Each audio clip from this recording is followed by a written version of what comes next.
Alamin muna natin ang magiging liga ng panahon sa mga susunod na sandali. Dahil may mga ilong pa ring lugar dito sa bandang norte ang inuulan. Kasama natin si Kaobet Badrina ng Pag-asa. Kaobet, good morning. Magandang umaga po, Sir Angel. Magandang umaga sa lahat po ng mga tagapakinig natin. So sa ngayon nga po, no, meron tayong low pressure area pa rin, pero palayo na po ito ng ating bansa. Huli itong namatan 235 km kanluran ng San Jose sa lalawigan ng Occidental Mindoro.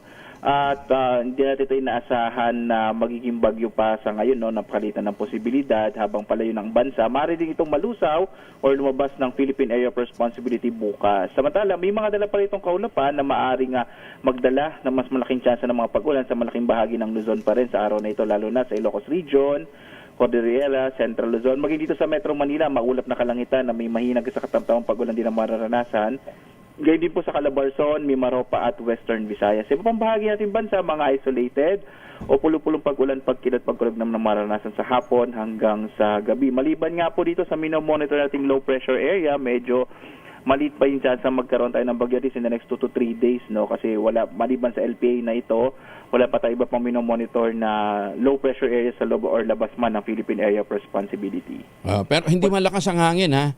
Hindi naman po. Maulan lang siya, matubig siya, pero hindi siya mahangin.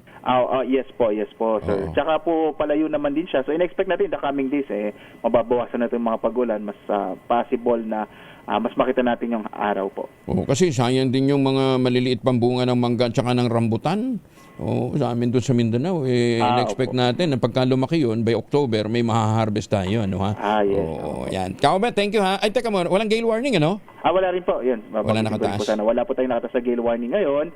Kaya maaari naman po malawat yung mga sakyang pandagan. Pero yung mga pag-ulan dito sa may bandang Mimaropa, tuloy yan today? Magtutuloy-tuloy? Opo. Lalo na po actually yung area nga po ng Palawan at Mindoro. Palawan. May mga kaulapan pa rin yung low pressure area. So expect po natin na maulap pa rin yung kalangitan, malaking tsansa pa rin yung mga pag-ulan. Kaobet, thank you, ha. Ingat. Maraming salamat. Magandang umaga. Si Kaobet Badrina mula po sa Pag-asa.